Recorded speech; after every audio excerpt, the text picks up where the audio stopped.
So-called diffusion tubes, which measure nitrogen dioxide levels, were taken out from the roadside on one of the town's busiest traffic systems. That's the gyratory at the Old Hinckley Road. Now, the Borough Council says they're not needed. It's using tubes which are on the frontages of nearby homes to take measurements instead, and insists that that works better.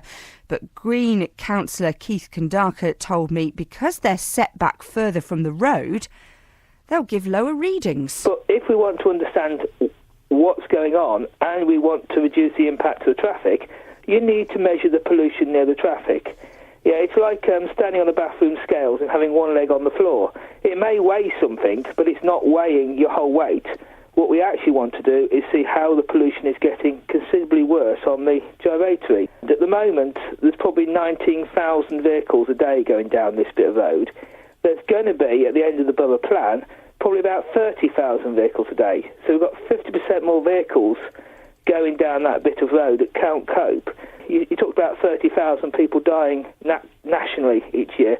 We suspect about 64 people die early in Nuneaton and Bedworth because of poor air quality. Well, let's cross live to Keith Wedgbury, who is out on the Old Hinckley Road this morning, and then we'll speak to an expert. We're a fan of experts on this programme. Keith Wedgbury, first of all, though. Keith. Hello there, it's Lorna. It's on the Old Hinckley Road, as you said, actually, and we've located the air monitoring device. Now, I was expecting a big container, to be quite honest. That's what, because quite often you see these scattered in various locations with bits of pipe sticking out of them, and they look like they're monitoring the air, and I was always led to believe they were. But what they've actually got here is something that's the size of, you know, when you have a needle and cotton set, you have a small test tube to keep the needles in about that size. So it's about the size of a thumb. It's attached to an upright post by some cable. It's about, I'm trying to roughly work, about 20 feet from the road on a lady's porch. I've had to knock the door to find out exactly where it was because I've never seen one of these before, to be quite honest. I was expecting something very technical, but basically it seems to be just a white tube which has no top on it, so the air particles can land inside it. And as you can hear, the road is very busy, but it's about, like I said, about 20 feet from the road. Nothing much in between it, I'm afraid, just a grass verge. There was one on the lamppost which was right on the edge of the verge, probably about 3 foot from the verge, but that the holder for that is empty. The piece of wire that they had wrapped around it, you can definitely see where it used to fit as is empty. So that's exactly where it is, and hopefully it's doing some sort of good.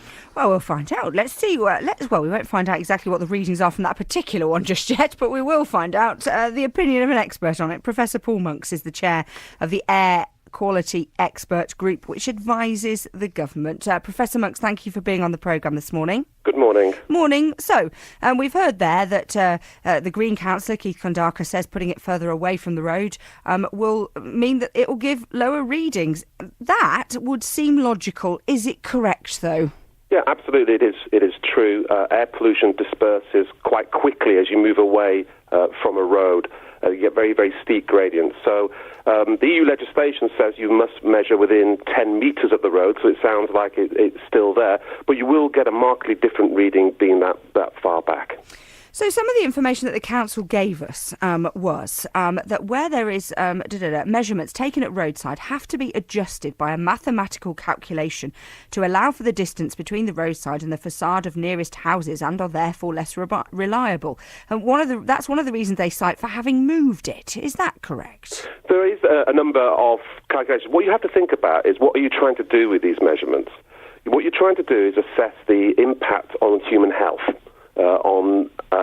So you're measuring at a height of 1.4 metres, which is the height that you breathe in, and you're measuring this pollutant nitrogen dioxide, which comes out of motor cars, which causes many respiratory problems.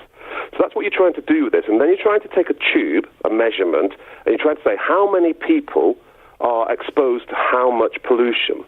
So what you're trying to do is take a single point and then work out for that area whether the pollution is over, given what we call thresholds or levels that affect human health. So what would best practice, as far as you're concerned, look like for measuring air pollution levels? So, I mean, your reporter talked about the different techniques, but we do have what we call kerbside sites. Many kerbside sites in many cities are on lampposts, like you described. It's quite unusual to pull it that far back away from the road. And also you have to be very careful because you want the air to flow round these samplers in a free way. So if they're too near to houses, that's not a good thing as well. OK, and what about, because I've seen them like right at the top of lampposts, is that any good? Well, I mean, you can have them up to, actually, in the legislation, 8 metres above the ground, but you want them really about 1.4 metres or up to about 2 metres. I suppose you've got to keep them out of the way of people maybe interfering with them. Yeah, well, yes, unfortunately, I should think you probably have. How important is the measuring of air quality at the moment, Professor Monks? Well, it's a very hot topic, as you see it on the news at the moment a lot. Up to around 60,000 people nationally die a year, or their lives are brought forward. Their deaths are brought forward. So it's a serious issue and a serious health problem, and there's a lot of effort at the moment thinking about how we can reduce pollution in urban areas. So when you look, and I'm not going to ask you to specifically comment on Nuneaton, that seems a little unfair, but when you look more broadly at what councils are doing with regard to the monitoring of air pollution, are you worried about the way in which they are conducting it? I think there are some concerns, and there are some needs concerns. Budgets have dropped in this area. Many councils have had to reduce the amount of people they have in their environmental health departments. So I think it's important that we understand, because it's a really crucial issue in many urban areas in the UK. It's often the second or third largest health issue in UK urban areas. And for people listening that may go, it's a Saturday morning, why do I need to be worrying about air pollution levels on a Saturday morning? What would you say to them? What I'd say to them is, think about how you can contribute to reducing air pollution. Think about using active travel. Think about using buses. Think about also the choices that you can make around vehicles you may want to buy and their air polluting characteristics as well. And as far as you're concerned then, with regard to local councils, I mean, as you'll be aware, there's a lot of development going on, a lot of local plans in place at the moment. There are a lot of discussions with regard to the impact that this will have on air pollution.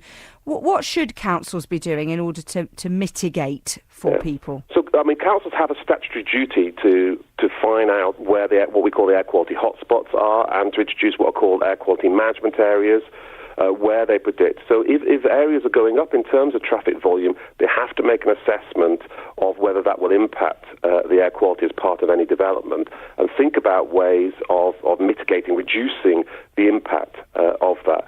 So I think it is a concern, and I think we need to have a very joined-up approach to thinking about how to reduce air pollution. And is it as joined up as it should be at the moment?